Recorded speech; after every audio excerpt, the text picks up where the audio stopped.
Hello বন্ধুরা, কেমন আছো সবাই? আশা করি সবাই ভালো আছো। তো বন্ধুরা, আজকে আমরা জানবো বাংলাদেশের 10 জন অভিনেত্রীদের মধ্যে সবচেয়ে বেশি সুন্দর কে। তো বন্ধুরা, ভিডিওটি শেষ পর্যন্ত দেখার অনুরোধ রইল। নাম্বার 10, আঁচল। 2011 সালে তিনি ফুল সিনেমার অভিনয়ের মধ্য দিয়ে বাংলা সিনেমার জগতে পা রাখেন এই অভিনেত্রী। নাম্বার 9, পূজা চেরি রায়। 2018 সালে তিনি নূর জাহান নামক একটি ছবিতে অভিনয়ের মধ্য দিয়ে অভিনয় শুরু করেন এই অভিনেত্রী।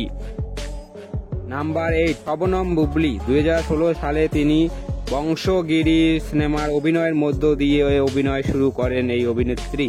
নাম্বার 7, আনিকা কবির শখ। 2002 সালে তিনি টিভি নাটকের মধ্য দিয়ে অভিনয় শুরু করেন এই অভিনেত্রী। নাম্বার 6, মাহিয়া মাহি। 2012 সালে তিনি ভালোবাসার রং সিনেমার মধ্য দিয়ে অভিনয় শুরু করেন এই অভিনেত্রী। নাম্বার 5, সিংহা মিম। 2007 সালে তিনি আমার কাছে জল সিনেমার মধ্য দিয়ে অভিনয় শুরু করেন এই অভিনেত্রী। নাম্বার 4, পরিমণি। 2012 সালে তিনি বাংলা সিনেমার পা রাখেন এই অভিনেত্রী। নাম্বার 3, মেহজাবিন চৌধুরী। 2009 সালে তিনি বাংলা সিনেমায় পা রাখেন এই অভিনেত্রী। নাম্বার 2, জয়া আহসান। ইনি হলেন বাংলা সিনেমার সিনিয়র একজন অভিনেত্রী। নাম্বার 1, নুসরাত ফারিয়া।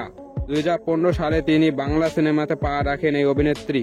তো বন্ধুরা, বাংলাদেশের এই 10 জন অভিনেত্রীর মধ্যে কে বেশি সুন্দর তা কমেন্ট বক্সে এসে জানাবে।